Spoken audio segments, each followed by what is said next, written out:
ser um jogo, aquele início de quem vai mandar, quem vai ficar com a posse da bola para obrigar o outro a correr atrás.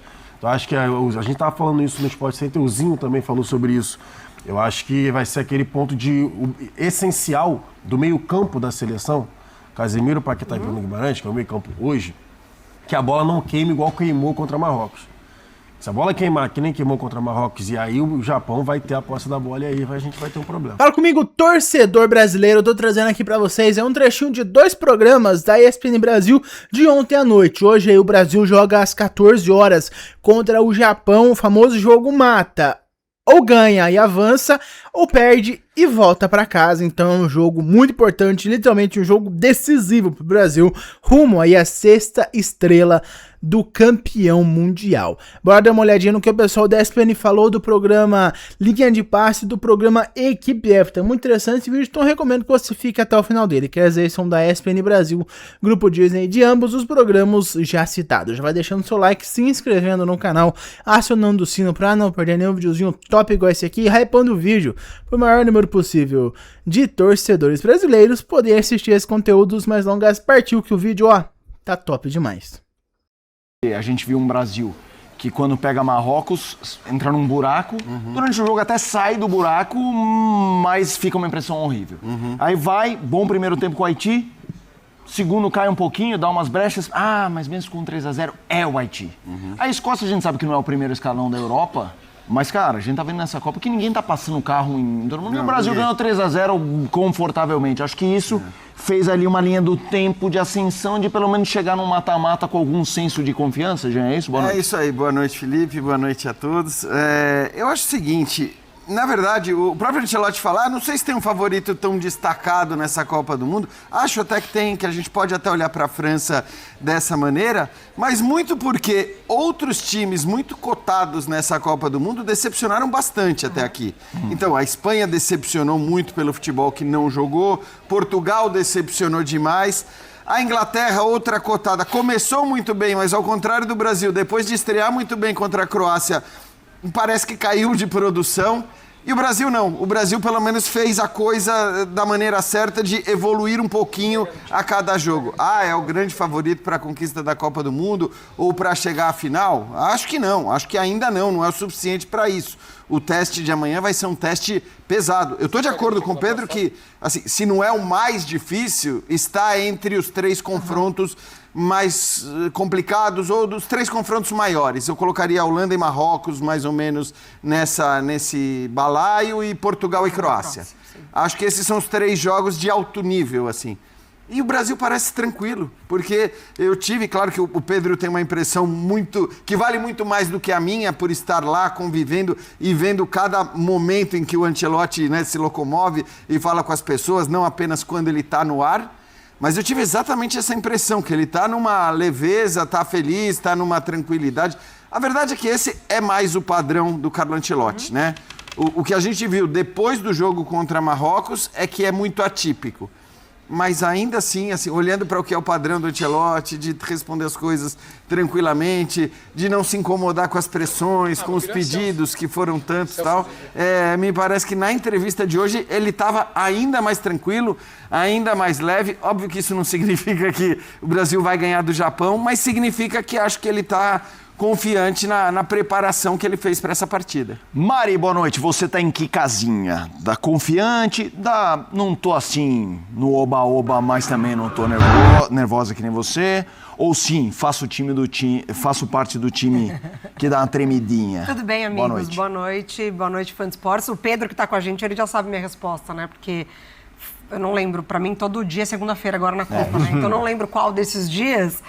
Abrimos o Sport Center com o Luciano Amaral me perguntando se eu estava com medo do Japão. E eu falei que eu estava com medo. E o Pedro passou bons 15 minutos ali falando, não, que medo, Mari. Sim. Mari, por favor. Boa. Então, assim, estou receosa. Hoje vou mudar um pouco a palavra. Pacheco, assim. Pedro Ivo. Não. Você ainda tá com esse papo de medo? Não, eu estou receosa. Não é Pacheco. O destaque inicial da Mari. Não lembro qual foi o dia. Hoje é domingo, sábado, né? Hoje é domingo. Não, hoje é domingo. Hoje é domingo, desculpa. Deve ter sido na quinta ou na sexta. O destaque inicial dela foi, não, eu tô com medo. Eu falei, medo? Eu aprovo. É isso. Aí eu fiquei meio assim, Mário. falei, não, Mário, calma aí que a Eu gente tem falei até pra ele. segunda-feira pra reverter isso. Mas receio e respeito eu tô aceitando. Eu falei pra ele que eu tenho medo dos disciplinados. E é o que a gente tem mais falado sobre a seleção japonesa, Sim. né? Uma seleção disciplinada para além disso, claro, assim.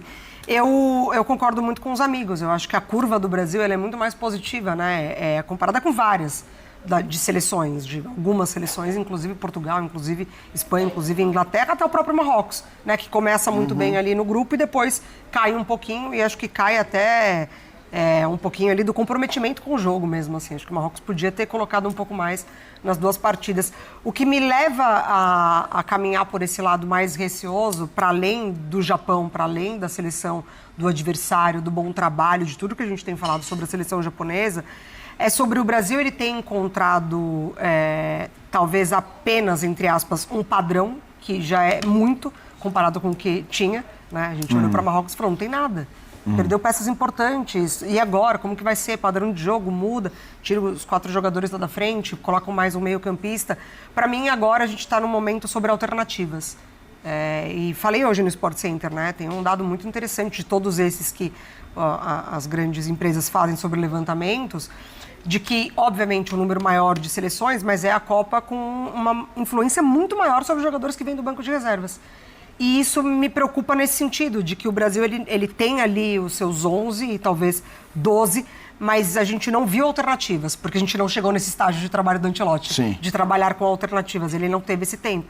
Então, me faz caminhar um pouco mais pro lado receoso da história. E aí, Gelson, você estava olhando a mesa daquele olhar vidrado, que eu não sei se é da confiança. Não, tava ouvindo a Mariana e bom. tava fazendo a reflexão. E Mas como boa você noite. tá pra essa? Cara, então, eu tô junto com a Mari, assim, no receoso, confiante. Respeitando a organização, principalmente, né? A organização japonesa, a força, enfim, o talento, né? A técnica deles, individualmente falando também, toda a organização tática, o trabalho, já é um trabalho muito, né, maior, considerado ali em relação ao Ancelotti, mas, ao mesmo tempo, eu tenho também com a confiança na curva de crescimento do Brasil na competição. E eu tava anotando aqui enquanto a Mari falava, e o Jean também pegando o gancho da coletiva do pós-jogo, né, contra Marrocos. O incômodo do Ancelotti, eu me vi representado. Sim. Naquelas respostas secas, isso. ali não, incomodado com a atuação da equipe, que não funcionou talvez o plano de jogo que ele tivesse ali imaginado, e ele teria que mudar. E para mim foi isso que aconteceu. Depois daquele jogo contra Marrocos, aqueles 30 minutos que foram patéticos ali, né? O Brasil ficando na roda e tal, um moleque de 18 anos comandando o jogo. Então, ao meu ver, aquele incômodo do Ancelotti e os outros 2 jogos e a curva de crescimento da seleção brasileira, então me fez ficar um pouco mais confiante para essa partida contra o Japão amanhã. Então, assim, vai ter que ser aquele jogo, eu acho que vai ser um jogo muito, muito, muito parelho mesmo, até falei isso hoje de manhã, decidido ali em questões individuais, então olho no corredor direito. Para mim, tanto o Ryan quanto o Danilo vão ter que trabalhar muito na questão defensiva e também a troca de corredor. O Japão, a gente vai falar, né? Vai entrar mais na questão tática ali do Pode jogo. entrar já. Mas é porque o Japão troca muito de corredor, é muito rápido, né? Os jogadores do meio também, tanto o Tanaka e o Kamada, né? São jogadores que... Porque fica muito no imaginário, né? No senso comum de que o Brasil vai ter a posse da bola e o Japão vai jogar no Mas contra-ataque. também sofre muito quando o adversário troca de corredor, hein, Jailson? Então, mas tudo bem, por conta, né, da linha de 3, então tá todo mundo agrupado de um lado e demora também acho. para o retorno. Mas é que também tá muito no senso comum de que o Brasil vai ter a posse da bola e que o Japão vai jogar no contra-ataque. Não, os jogadores do meio-campo, né, que eu acabei de citar, inclusive, gostam muito de ter a posse da bola. O Japão também gosta muito de reter ali a posse. Então, eu acho que vai ser um jogo, aquele início, de quem vai mandar, quem vai ficar com a posse da bola para obrigar o outro a correr atrás. Então, acho que a gente estava falando isso no Sport Center, o Zinho também falou sobre isso. Eu acho que vai ser aquele ponto essencial do meio-campo da seleção, Casemiro, Paquetá e Bruno Guimarães, que é o meio-campo hoje, que a bola não queime igual queimou contra Marrocos. Se a bola queimar, que nem queimou contra Marrocos, e aí o Japão vai ter a posse da bola e aí a gente vai ter um problema. Não convém a gente a desrespeitar essa seleção japonesa, porque eles mostraram sim que eles são qualificados, eles sim fizeram grandes jogos nessa primeira fase de grupos, né, contra grandes seleções, né, nesses últimos anos mostraram e jogaram contra grandes seleções e fizeram um excelente trabalho, mas a gente chega muito confiante, né, é um jogo que vai ser muito difícil, a gente está pronto para isso, né? Com a experiência de outras Copas do Mundo, né? A gente vê o quanto que é importante você estar crescendo no momento certo da competição, né? Principalmente um jogo não é nem mata-mata, é um jogo de mata, né? Um jogo único, com tudo que envolve uma Copa do Mundo e os detalhes do jogo, vai ser muito importante. Né, e o time vem crescendo, né, nos últimos jogos. Um primeiro jogo talvez não dos melhores, um segundo jogo melhor que o primeiro e um terceiro já melhor que os dois outros, né, e que a gente continue nessa crescente, independente de quem estará em campo amanhã, vai estar buscando fazer o melhor para a seleção brasileira. ブラジルと、そうでない日本が、っていうのはごくごく当たり前のことかなと思っています。で、我々もワールドカップでチャンピオンを目指すということで、今レベルアップをしてますし、実際ワールドカップにも挑んでます。そういうとここでいっぱい笑われる方もいらっしゃるかと思いますが。Daí então, o retrospecto tem uma vitória só do Japão, aquela no amistoso do ano passado, né? 2 empates, 11 vitórias do Brasil.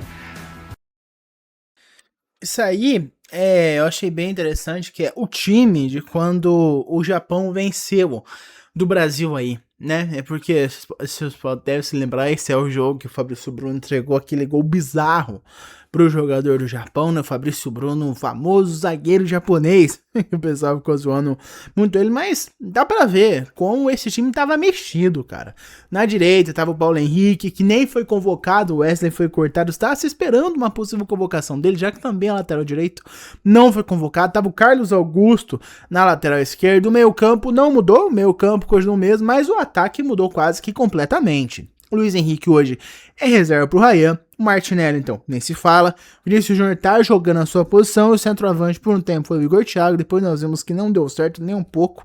E atualmente é o Matheus Cunha, que vem fazendo bons jogos, ótimas atuações aí com a camisa do Brasil, desde que ele se tornou aí centroavante titular do time de Carlo Ancelotti. Mas fica bem nítido, o goleiro, o Souza, a zaga inteira é completamente diferente, é um time muito diferente, só de relance aqui a defesa inteira do time tá diferente e 2 do ataque, então nós temos aí 7 jogadores diferentes, né? O goleiro é o Alisson, a zaga é o Marquinhos e o Gabriel Magalhães, a direita é o Danilo, na esquerda é o Douglas Santos, que vem fazendo uma ótima Copa do Mundo, na direita aí é o Ryan, deveria ser o Rodrigo, né, mas o Rodrigo infelizmente acabou tendo uma lesão super séria, na esquerda o Vini Júnior e no ataque é o Matheus Cunha. Então, cara, 7 jogadores, fora que a defesa inteira e 2 do ataque tão diferentes. Então, um time completamente diferente, desde o goleiro ao atacante. Então, aí, eu acho que vai ser um jogo difícil. O Japão com certeza não vai fazer um jogo fácil. A Copa do Mundo, todo mundo vai fazer o jogo da vida dele.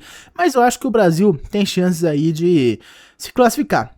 O Ryan vai trabalhar muito, porque para defender o campo direito com o Danilo, que não corre, vai ser complicado, então ele provavelmente vai ficar meio manco, porque ele vai voltar muito para defender, mas acredito que o Brasil tem grande chance, acredito que seja favorito, inclusive, contra o Japão. Um jogo longe de ser fácil, mas o Brasil tem total capacidade para se classificar em cima do time asiático, mas eu quero a sua opinião. Você acha que o Brasil vai passar? Acha que o Brasil já vai ser mandado embora da Copa do Mundo nessa fase? O que você acha que vai acontecer? Deixa aqui nos comentários a sua opinião. Muito obrigado por ter visto esse vídeo até aqui. Não esqueça de deixar o seu like, se inscrever no canal, acionar o sino para não perder nenhum videozinho top igual esse aqui, hypar o vídeo para o maior número possível de torcedores da nossa amarelinha ver esse vídeo. Eu vejo vocês no próximo. Até mais, após o jogo aí, sendo ele bom ou ruim.